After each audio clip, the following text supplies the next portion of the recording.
Hi, I'm Marcus Weldon, And my name is Phil Reed, and this is the Director's Director's Cut Cut on Trades. on Trades. So we never quite get that right, but it's okay. It'll be different each of our episodes, and that's all right. So, Marcus, I would like to start off with you brought in a dynamic individual that you connected with to be on this episode, and so Mr. Alex Dixon, who currently is the CEO of DRA, but we'll give him the opportunity to speak more about his current role and his background. But Marcus, what led you to contact Alex here and try and bring him on the show to speak with us?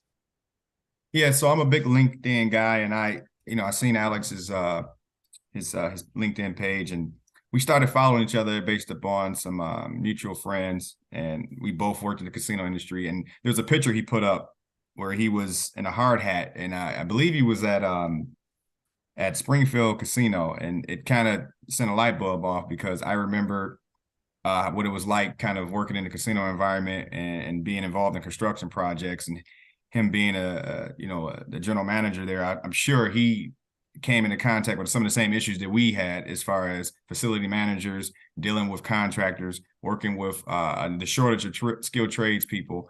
And I wanted to hear his perspective of it, coming from a general manager role, a CEO role, and also talk about the emerging Black leadership in these executive roles as well. That's right, folks. You did hear that correctly. He did say CEO. So I did want to put that back out there. So, Alex, if you would, please go ahead and tell us about your current role and your background. Well, Philip and Marcus, thank you guys for having me on. I really appreciate it, and I'm humbled by the opportunity. It's an exciting time in our country. Just by way of background, again, my name is Alex Dixon. I humbly serve as the president and CEO of the DRA and Q Casino. But by way of background, I'm a third generation, really, casino employee. I'm from Las Vegas, Nevada. My family, we migrated out west in the Great Migration.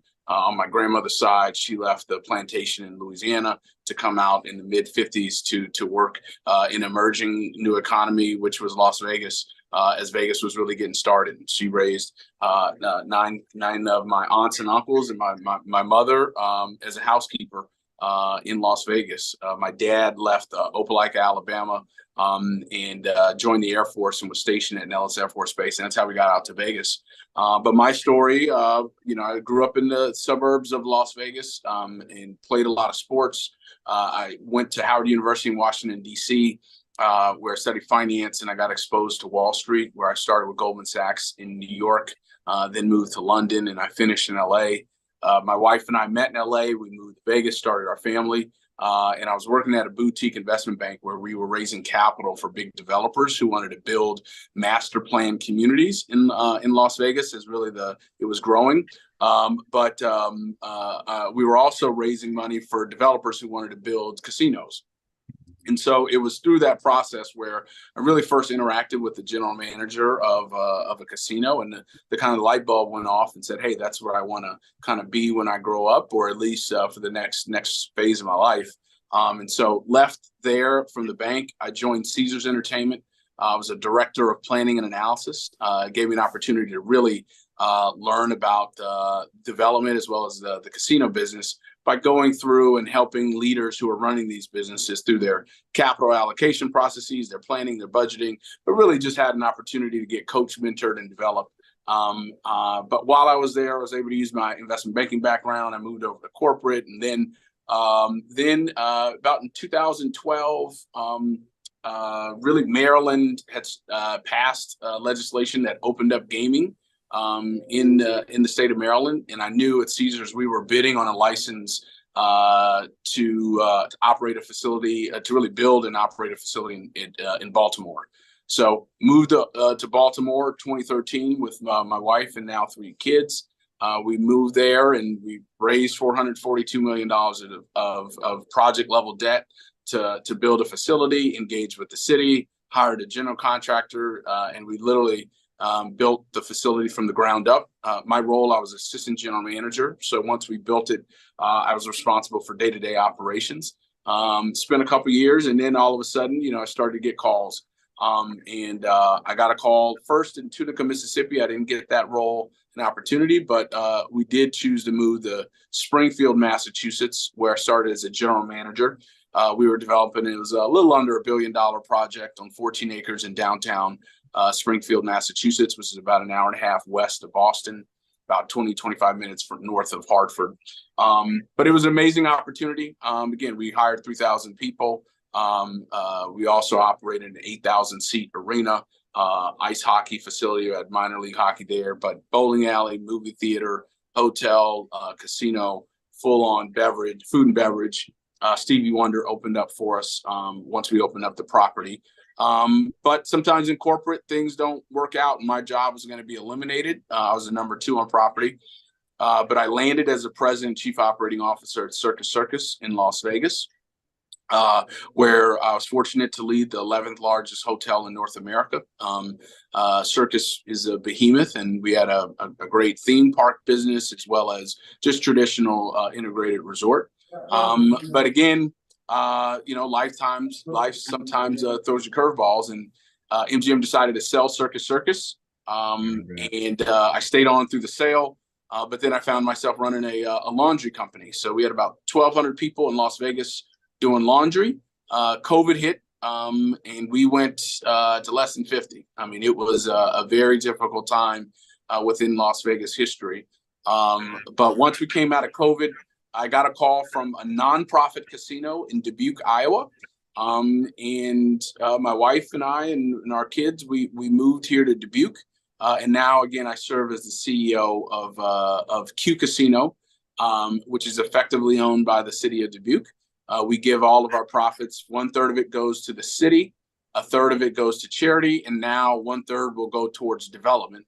And we're in the midst of redeveloping this small island that we're trying to make a little Martha's Vineyard of the Midwest, is the best way to describe it. And so we're in the throes of development. And so it's, again, a pleasure to be with you, but hopefully that gives you a little bit of the arc of trajectory of my career. And I appreciate the opportunity. So I'll say that for me, just hearing that, that's a wealth of experience in all different forms. I mean, like you said, finance coming out of Howard, a great HBCU, and then making your way over into corporate and having various roles, general manager, assistant general manager, up to president, chief operating officer, and then having it open up casinos. So when you opened up Springfield, how did that? So this is a trades podcast. So how was your experience with working with the construction team? How much personal interaction did you have with the construction team, or as the general manager, or how were your interactions with whomever acted as the owner's representative at the time? Yes, no, so great questions, and actually I'll take you back to Baltimore, because that was really the first time, an opportunity that I had to see a project, not just from a capital raising perspective, but being able to go to Wall Street to ask for money, but then be responsible, be a part of the team that's responsible for deploying those funds, but then sitting at meetings where you have the owner, architect, and the general contractor together. We call them OAC meetings.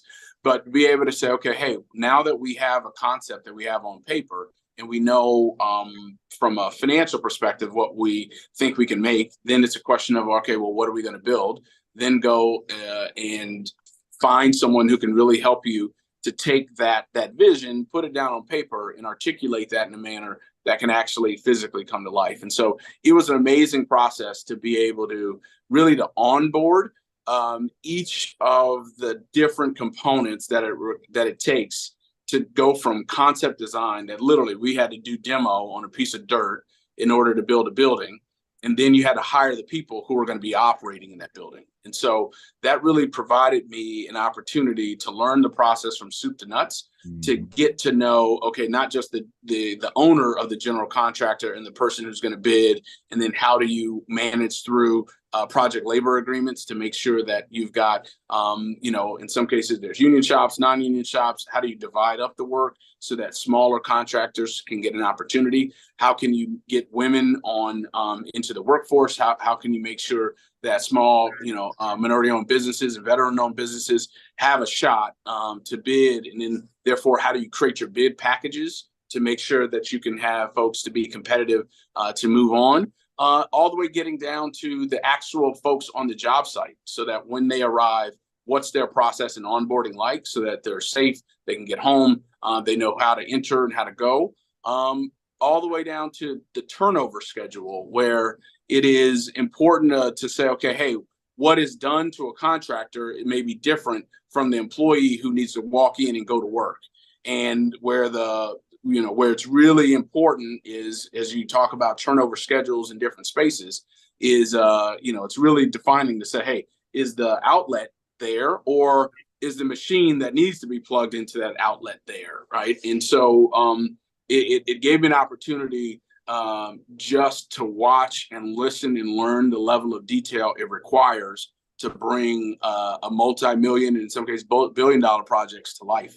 And so the short answers, or the long-winded answer that I just gave you, is I was very involved, and it was an opportunity of a lifetime that really helped to differentiate the next decade in my career, which I've been in the midst of. No, I mean, I'm sitting here soaking it all in, and I love the something you said that stood out to me, and giving the smaller contractors an opportunity, the women contractors, the minority contractors, and these are topics that Phil and I touched on our podcast. We've had minority-owned contractors that were actually, one of them, Detroit Voltage, a Black woman who owns the company, and took, started without the electrical background, without the construction background, but had the understanding of how finance works, how the construction world works through her other experiences that she worked, and created this company, and then had the opportunity to bid on jobs. And by her being a woman, was able to even have more incentives based upon that. So kind of walk me through, like, what was the bidding process, and how did you structure it so you can get some of these minority contractors to come on board? And I know there's a lot of red tape in there with casinos and union shops, but kind of your version, kind of how did that happen? How were you able to put it down so those guys can get opportunities?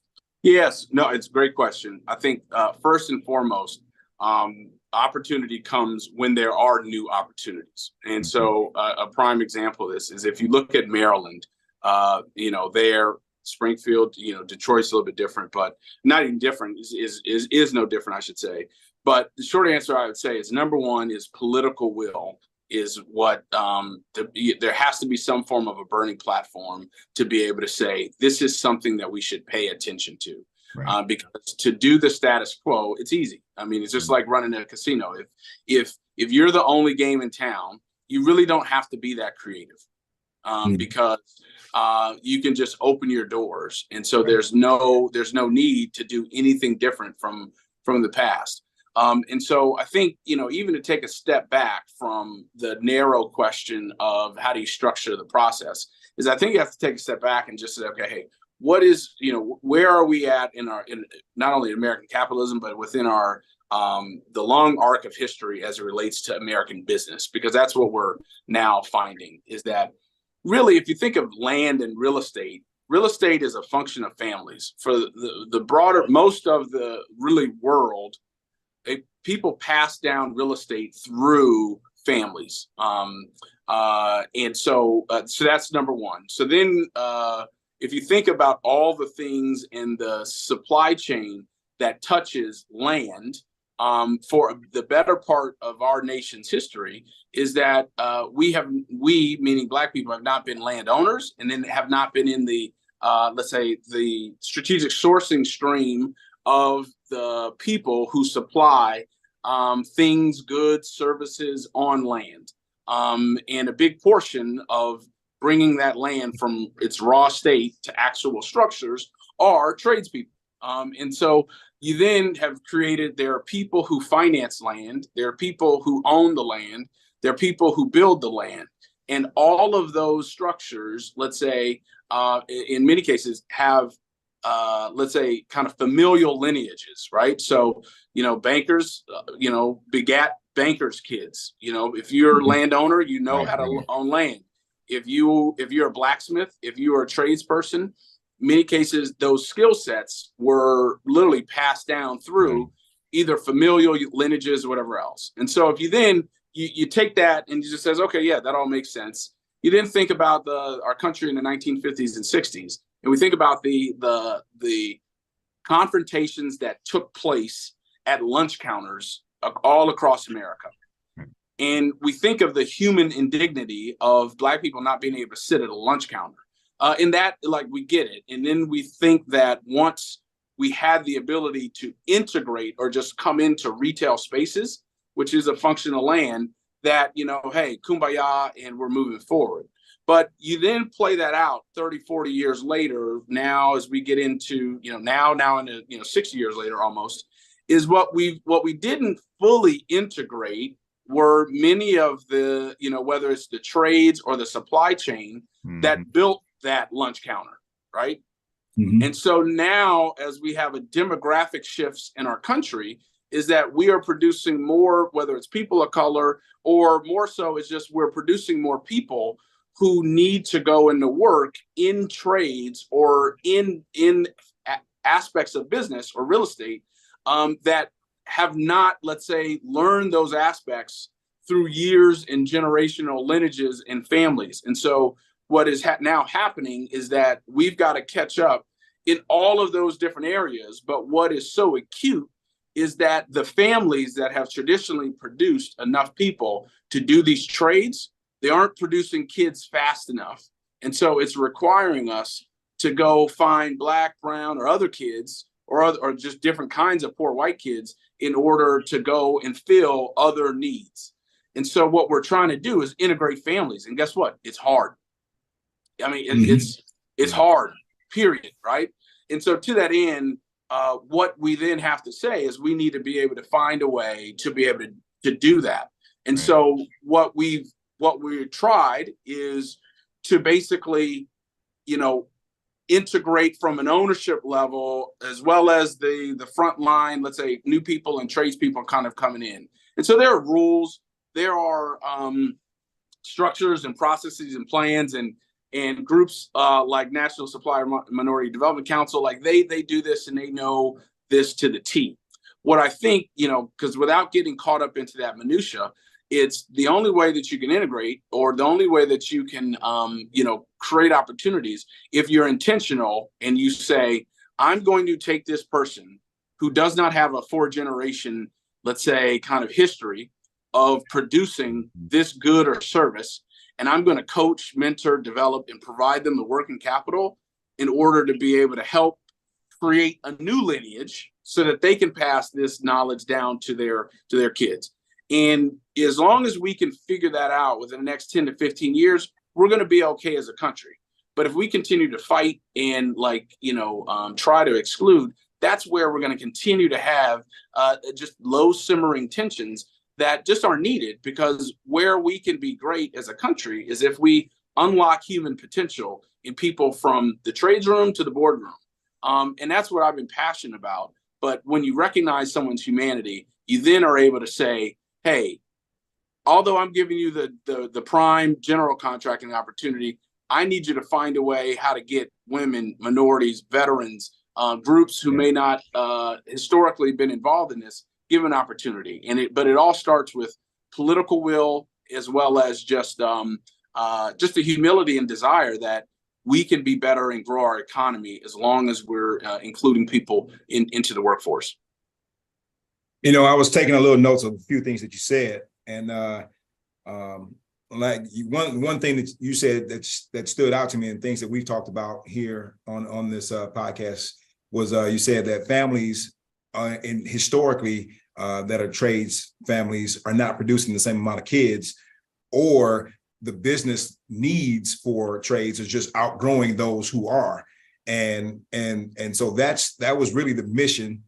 Sort of similar to what you said, our mission has been, you know what, let's get more people into just knowing about the trades. Because a lot of people have no idea about, you know, various trades, and they have no idea how to get into them, you know, or what to do, or what training they could take to pass the various tests. for those various trades. And so that kind of, really touched near And to. the same is true for white people who didn't grow up in the trades. Yeah. Yeah. You know, I mean, so it's not like, the trades did a great job at, let's say, marketing outside of, their own households for, let's say, years. And this is not a knock. It's just like, it is, look, this is hard, technical, it's rewarding kind of work, but you have to be there. It's an apprenticeship. I mean, like in the truest sense of the word, someone has to bring you along, and it's intimate and it's close and it's one-on-one and it's unique. No jobs are alike. And so the thing is, like, it's hard, period. And the barriers to entry are difficult. That doesn't mean that means we have to be even more strategic. We have to be even more direct to be able to pull people along, let's say, to be able to do it. Absolutely. Yeah. And, I'm one thing, too, that, Alex, you probably don't know about me, but I'm also involved in a nonprofit, vice president of a nonprofit. And one thing we do is we target young women, and we've created a pipeline from an alternative school called Pathways Academy, where young women have had children early on. They were kind of booted out the Detroit public school system, moved into alternative space, and now they have a child, but they can't be forgotten about. So what we have done is create a pipeline from that school to our program, Redeem Detroit, train these women on how to do basic trade knowledge. Is almost like handyman tasks in the beginning, right? How to change your filter in your furnace, how to change out, a small, the toilet flap in your toilet, your float, how to do different things, basic maintenance around the house. And then that's kind of like a pre-apprenticeship to get them prepared, basic knowledge to send them over into the actual apprenticeship program. And you're touching two generations at the same time, because now you have the child, to kind of speak on what you're saying too. You have the mother, if you can tie it in to bring the father on board, and you also have the child here. Now you're creating this pipeline where you're passing that knowledge down to the next generation, which will be the kid who will grow up and say, hey, he may be the next tradesman or the next business owner to own a contracting company to facilitate some of these trades throughout Metro Detroit. So that's kind of our goal here. No, I mean, it's amazing. One, thank you for doing that work. But I mean, you just think of the math, right? Let's say you have a 48-year-old mother and a 32-year-old, let's say, son or daughter, right?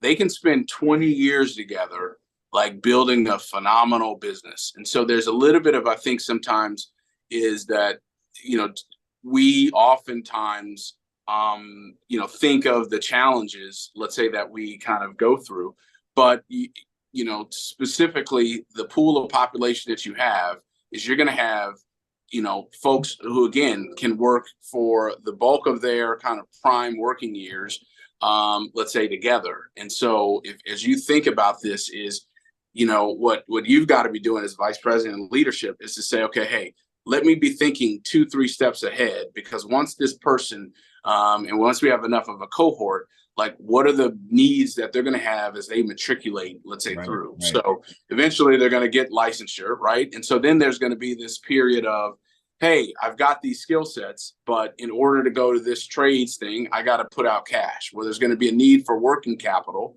for them to get in the program and to be able to go through, or to be able to say, hey, all right, I got this good job, but I need last month's, let's say, rent in order to get into a nice place. Or, how are we opening these pathways for Habitat Humanity so they can own a shop, so that by the time they're through with this, and then you get into like, okay, well, who's going to bank them? Who's going to provide working capital? Who's going to, provide the website and other services? What are the shared services so that they can just do the work and someone else is doing the marketing, the billing, and everything else? And the other one is just like, look, soon just start and open a for-profit arm. Because once you get that pool of work, I think, it's just going to be important. Or leading that nonprofit, because look, I run a nonprofit, but we make $20 million of free cash flow. We're a nonprofit because we give our money back to the city and because we give back to the city. But being a nonprofit doesn't mean you can make money. It means you just can't take that money out of that organization as an equity distribution.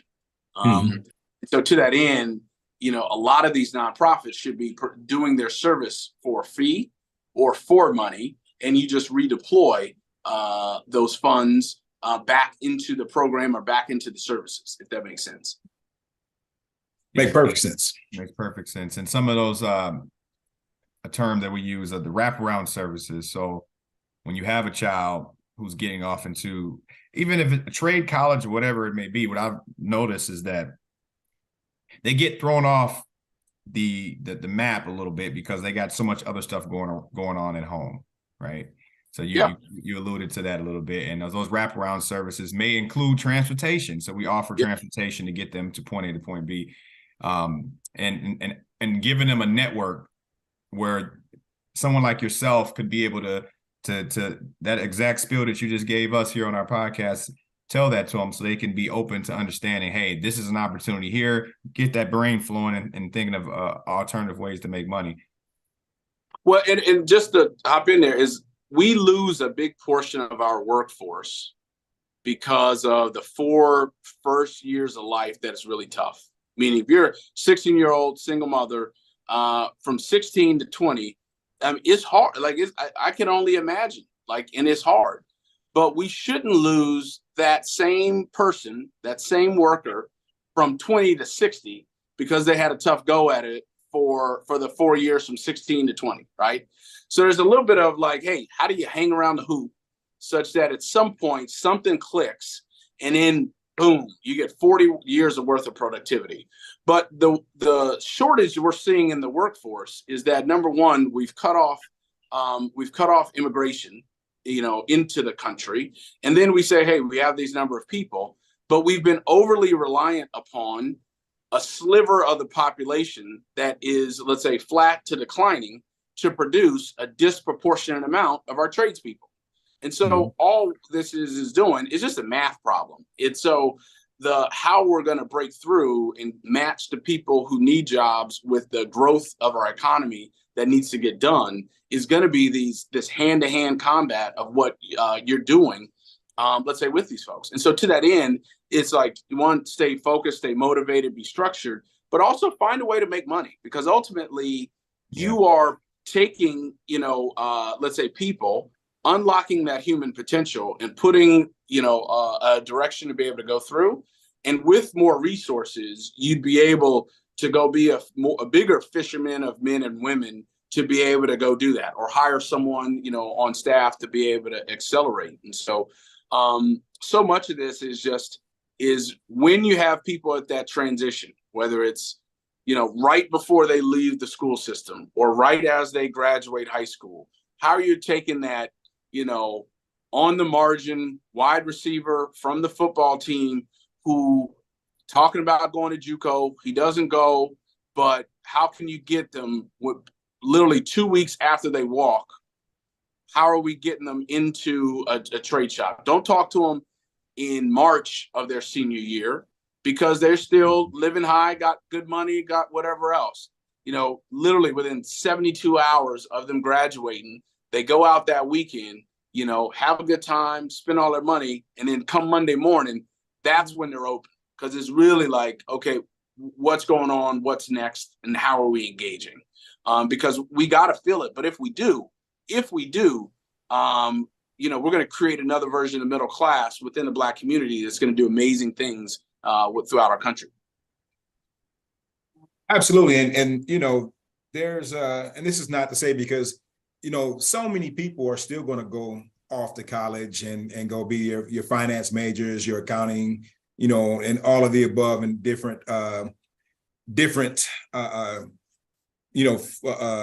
various educational avenues. But so you made me think about something. So as people are going to college, how many people do you think are actually looking at it appropriately? Meaning, if I go in this field, how much money will be made, or am I just going to accumulate a lot of loans and debt, for a job that's ultimately only going to pay me, $40,000, $50,000, a year to start for probably the first, 5 years or so. What would you say towards, people that were trying to make that decision between trades and going to school for, a field like that? Short answer is going to trades. And I mean, I went to college. I've got kids and kind of going in. I would want to get them exposed because if literally 3 weeks ago, maybe it's even more than 3 weeks ago, maybe 2 months ago, the world changed with Chat GPT and artificial intelligence. And so what I mean by that is, one, college degrees, let's say, will lose value. Literally, there are small colleges, that are gonna close all over the country, period. Just because of our demographics, we're reaching an enrollment cliff, meaning, there's fewer and fewer high school students. They're going to be filling up these small colleges. Number one. Number two, and the nuance is like, look,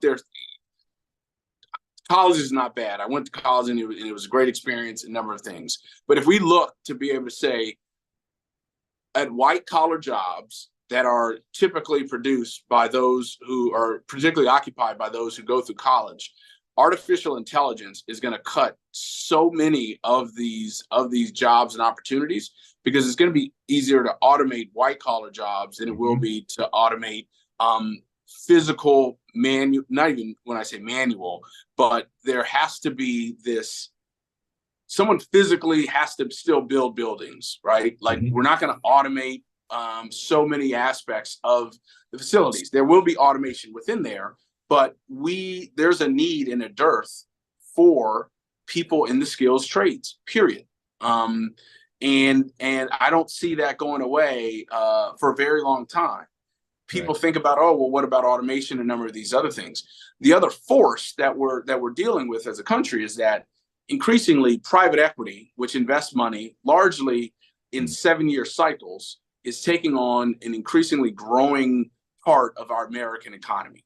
Meaning people are buying up businesses owned by these companies that want to buy them, either cut costs, drive up revenue, or deploy technology to get a return so that they can sell it in 7 years to someone else. The issue with that is that in some cases, the new disruptive technologies that we're creating, if they have longer than a 7-year payback cycle, private equity company is going to say, well, I'm not investing in that because I want to get my money out within 7 years.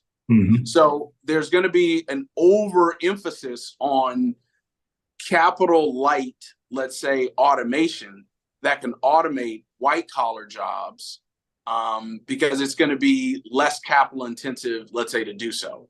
So everything that, let's say, could be done in some form of automated fashion, we're going to see a hyper reduction in middle class, college graduate, white collar workers who all they do is not necessarily work from home, but work in an automated fashion. If there is not some form of a hybrid physical in-person building, creating something, it's going to struggle. And the last piece I would say is we are onshoring globally our supply chain to the US. Yeah. And those jobs will be much like operating a machine, doing something, adding to it. But a lot of the jobs that we shipped away are now coming back. And there's only going to be a handful of people who are coding and, developing those things. There's going to be a lot of people assembling, making, doing all these things, whether they're chips or more advanced materials. And so a longer story of that is just to say it is okay. Not even is okay. It's like, I'm a spreadsheet person. If you take 100 kids and you say, okay, hey, you can go and do a couple things. You can do a couple Google courses, and then here's your pathway. You can do, skilled trades, and here's your, let's say, cash flow stream. Meaning, then there's the other kids who can go, hey, you can go study, liberal arts, which I'm a huge fan of, but you can take out $100,000 debt, and then here's the risk. You're going to have to move 5 times, do this, do that, do that. And then it's just say, hey, pick which cash flow stream you would like over the next 40 years. Right. Right. And so sometimes just we get so scared to talk about money, but we just should, just to say, hey, look, you can spend 4 years, you're gonna have a great time, you're gonna go into this much debt, and this is likely what you're gonna be doing, but you're gonna be paying and having a net worth for 20 years of nothing, then it'll go up. Or you don't have to spend any money. Here's what you could be making, and it's pretty much the same as that college graduate, if not more, without the debt. Mm-hmm. And so I think just articulating that in a just very black and white profit loss, ins and outs way is, I think we can reframe this decision, because then I think people could make some good educated decisions. Yeah, and I think community colleges are going to have a huge role in this too, because one thing about a community college, it had this stigma for a long time, like you're not smart enough to go to a 4-year college, so now we're going to send you to a 2-year college. But now the eyes are opening up where it's like, okay, you know what? Maybe I do get that experience and go to a 2-year college where they have programs that you get a certificate, right? A certificate where you literally a 1-year certificate in electronics. And of course, if you want to go and you finish your 2-year and get you that 2-year degree and maybe electrical engineering, and then with that electronic certificate and that 2-year degree in electrical engineering can actually get you into a job right away, making some decent money, and then get with the company. Let's say you were Ford Motor Company and have them pay for the other 2 years through a tuition reimbursement program. So now now you just kind of you went against the grain in the sense of what social norms are, but what you're doing is you're outthinking the system, because now you're like, I just got a certificate and a 2-year degree that got me a job. I took advantage of the tuition reimbursement after I got the job. Now I have a net worth of whatever, based upon I started my 401k early. I didn't take out any college loans, so community colleges play a huge role as well as the trade. No, I 100% agree. And I think the one thing I've seen, and I've been in a number of different, markets, is I think that what the community colleges need to do just a better job to really overcome that stigma is just the big 4-year universities just do a really good job of building the brand, having the swag, you're feeling like you're doing something. There's an element of being able to live on campus. And so I think to the extent that we're able to build, let's call it tiny home communities, or having some form of a residential or some form of a swap, and really building up on the extracurricular. I think of my family, had we had a little bit more, let's call it, a little more athletic teams that were at community colleges, I think we could have gotten a lot of these, and I just call them the cheerleaders, the kids on the track team, kids who for 4 years, or really for all their life, athletics has been that tool to kind of pull them along. But just imagine if we just hey, we're having these sports teams at these community colleges, and multiple of them, just to find ourselves more people to get into the trades. Because they say, hey, look, you don't have to go to college, but you have to be enrolled in one of these, the programs that you just described. And so, they just do it because, look, it's a means to continue to play ball. And so I think we have to innovate from a marketing. What I'd say is, like, community colleges has great steak, but we need to add a little sizzle, right? Just add a little bit of the sizzle of the 4-year to make it cool, in the same way that the military has just done a good job over the last 30 years saying, hey, look, we can't be overly dependent upon the families that used to fill the ranks of the American military. We need to branch out. And so that's why you've got the big marketing arms. One of the biggest marketing companies in the world is really the American military. Yeah. I'll say this, on your side, you could probably go be on the board of a community college, because you've got some good ideas. That's for sure. No, those are going to be the breeding grounds of the new economy.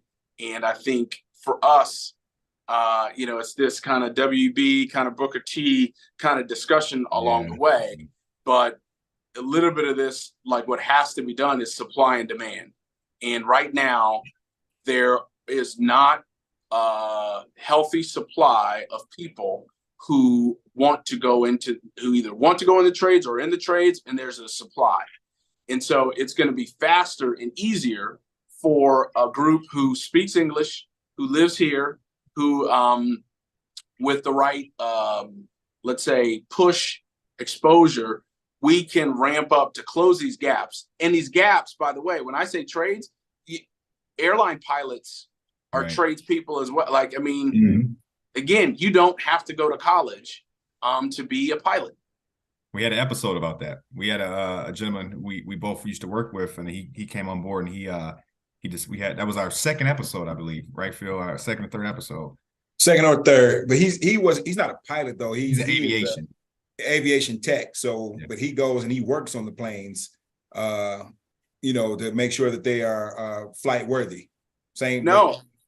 But it all the way up. One of my best friends in life, he's a pilot down in Houston, and we grew up in Vegas. He went to Tulane, played baseball. One of his friends on the team, their dad had a plane, and then he went and started getting his flight hours while in school. I mean, making very good money, right? Very good money. Far out. I mean, just look. Just talk openly and plainly, right? You can make $300,000 a year being a pilot at these big places. There are most people who are graduating college, who are working in middle class lives in really good, let's say, big companies that will never sniff, north of 100, 150, 100, whatever else a year. But this is a skill, and it is a skill. You have to be taught, you have to be mentored, you have to be coached. But because there is a shortage of supply, that rate, let's say, is going up. And so that's what I mean by that. It is, for certain people who have a vision, know that they want to be, in the white collar workforce, be great. But as long as we are living in modern society, like, there's going to be a need for people to do real things that touch people, that build things, that manufacture things. And that's where this is swinging between the CHIPS Act, which is $50 billion to onshore microchip manufacturing, or really just the infrastructure that's going in, that'll be flowing through the economy for the next 5 or 6 years, and then just to the long-term manufacturing. So it's got to be a supply. It's a supply and demand. Absolutely, and like you said earlier, there's always going to be a need for people that have to do certain things. You can only automate so much. So because they have automation in the planes, but you still need, a pilot on board to make sure everything is running smoothly, or if there's a failure of some kind. So there's certain things, there's certain jobs and professions that are never going to go out. You need refrigeration techs, you need electricians. And I don't want to skip over the fact that all three of us have had opportunities, let's say within gaming and casinos. And so, my big break came from, opening up in Maryland. But I'll tell you, I knew when Maryland was opening up, I said, hold on, if I'm at Caesars Entertainment, and I'm, in this case, I was 32 and one of the more senior Black people within the company of 60,000, right? I said, hold on, if we're building a casino in Maryland, in Baltimore, I know at some point, most companies like to have, let's say, leadership that reflects their communities. I raised my hand and went out. And so from there, we were to hire 2,200 people. And I can't tell you the number of people who have then gone on and splintered out and had great careers as new economic opportunity came about. And so, my understanding that both of you spent time at MGM Grand Detroit and were able to kind of go on. And so I'm a proud MGM alum. But I think what it's important to note of this role in gaming, I'll give you a prime example. 37 years ago, tribal gaming really didn't exist within the U.S. But the federal government approved the Indian Gaming Regulatory Act, and now tribal gaming operates 42% of all revenues generated in the U.S. go through and are played on tribal lands. And so if you think about that expansion, we as African Americans comprise about 20% of the workforce within casinos. But we don't comprise 20% of the CEOs or of the general managers and directors. But if you think about where casinos have really developed over the last, really decades, starting with Detroit, New Orleans, soon to be Chicago, New York, Dallas, Houston, hopefully soon to be Atlanta, hopefully 5 of the 6 cities in Virginia. All those cities just named all have Black mayors. Right. All have Black mayors. And so to that end, this convergence of physically building new structures, the trades and gaming, there's a convergence there that, our industry plays a big role in populating some of these new roles. Because as you know, Ernest Phillips, who started out there, or Ernest, out in Detroit, he ended up being a facilities manager with me out in Springfield. Jason Rosewell, who started out in ballet in Detroit. Detroit, right? And then moving on. And so the whole piece is as we think about, let's say, call it breaking into trades, or breaking into the construction period, this new economic opportunity around casinos can be a tool to really populate, let's call it facilities management, trades, construction management, OAC, design firms, all of the above. And so when there's new emerging opportunities that require physical development, that's where I think we can play a big role in expanding opportunities for people who come from our backgrounds. Absolutely, it's well said. And even add to that too. Once you're in a trade, you got that stereotype of dirty hands. You always be, outside, hard hat. But there's a pathway where you can transition from the boiler room to the boardroom, right? And facility management is a whole other career path that you could take. And now a lot of colleges are offering degrees in facility management, within the past 20-some years. But you don't have to be a guy to say, all right, I just, I want to get in trade, but I'm not going to do this back-breaking welding my entire life. I want to be able to eventually go to a white collar type of position. So to your point, when we're talking about the facility managers, the facility directors, the vice presidents, there's an opportunity in facility management where you can go from the trade, the boiler room, to the boardroom, and then have these kind of conversations that we're having and be part of the development, be part of the actual groundbreaking management side of things, of creating a casino, building it from scratch, starting and being able to be project manager. So this is something too that a lot of kids need to hear about. They don't look at that as a career path. You rarely hear a kid say, you know what, I want to be a facility manager. Right? You don't hear that. Yeah. This is something that you don't hear. But when they talk to people like Phil and I, and they understand, like, hey, listen, this is a career path that can really be lucrative and can take you far. I 100% agree. Most kids will tend to say, I want to do something that either my mother or father did. Mm-hmm. Like there's a big portion of, let's say, the dentists that I know, their parents were dentists, right? Like, the doctors I know, their parents were doctors. The lawyers I know, their parents were lawyers, and so what we've got to do is like, we have to take the same great migration that physically, let's say, took us all over the country. There has to be a great migration into different fields of American business. And so as we think about that, it's like everyone who lands in a spot, they have a moral obligation to be able to reach back and pull someone up, and not just open the door for an interview, but it's literally to germinate so that, we can, populate these, let's say, different fields, and then just within our culture, like, we've got to make sure that there's dignity in work and that we value people at every rung of the economic ladder. I think our generation, as we grew up with hip hop, like there's such a glamour about making money, about, living, certain career paths to be able to, let's say, get to the top. But what's so amazing is that, even within sports and entertainment, we're venturing out into the other parts of the ecosystem. And so it's just going to take time. But the way that we we really can kind of jumpstart this is through really getting women into into these jobs and into these careers, because that's how you take, you get one family into it, really led by a matriarch, and we can flourish exponentially. Absolutely. Alex, you said it's our responsibility to reach back. So there's a saying that I really first heard, from my fraternity brothers, and it is lifting as we climb.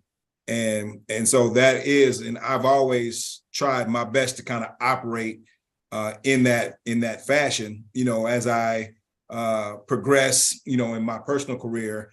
I've always tried to talk through, but I'm glad to hear that it's, that's a prevalent, thought process for many people, especially someone who's enjoyed various amounts of success, such as yourself. So that's always good to hear.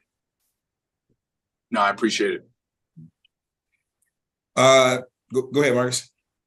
No, I this was a very, very informative.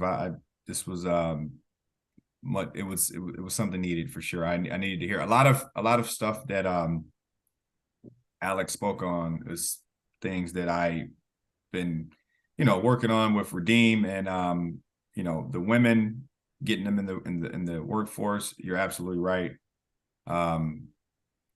We need to do a better job at doing that. No. Sorry, I was going to say, and I'll say this, Alex. This is this conversation here. We're absolutely putting it on, for the podcast, because we want others to hear all various aspects of not just trades, but the business side that goes along with it. But this also has been very eye-opening and helpful to Marcus and I. We both talked about it before we connected with you, and said, it's going to be interesting to see, the things that you have to say and your take on a lot of these things. And you didn't disappoint. So I appreciate you coming on with us and kind of talking through us, because it was a little bit eye-opening for me as well with some of this conversation. No, I think you're young guys that have literally think 30, 40 years ahead of you. And so the work that you're putting now in your 30s and early 40s, you're going to be able to reap those benefits, even when you still have a good runway to be able to benefit from them. So literally, if you think of the mothers and the people that you're touching, in many ways, you're going to be able to leverage or reap the benefits of their children, who they're going to, rear, to be able to say, hey, this is what you're kind of going to do. And so by the time you all are owning your own facilities management companies, or owning your own real estate, or owning your own property, it's like literally you're preparing the workforce in the next decade when you guys reach your next level. And so I think what's important is just kind of keep pounding, keep fixed expenses low, learn how revenue is generated and how you keep expenses, and then just kind of build good credit. But by staying in this space, with the sheer amount of volume of people in the Detroit market, you are going to have an opportunity, whether it's in your respective institutions where you're there, or into the future as you all branch out on your own. It's really important is to soak up everything that you can from the institutions where you are today, and value those relationships, but continue to give back while you're climbing. I love that as well. And so I really appreciate the opportunity to be on with you guys. I wish nothing but the best, and keep pushing. Appreciate it. Alex Dixon, everyone. This has been very enlightening. Again, we want to say thank you for your time. Marcus, any parting words before we shut things down? Thanks, Alex. Thanks for coming on. Taking time out your busy schedule, man. It was greatly appreciated. No, thank you guys. Have a good one. All right, you as well. Let me stop recording here.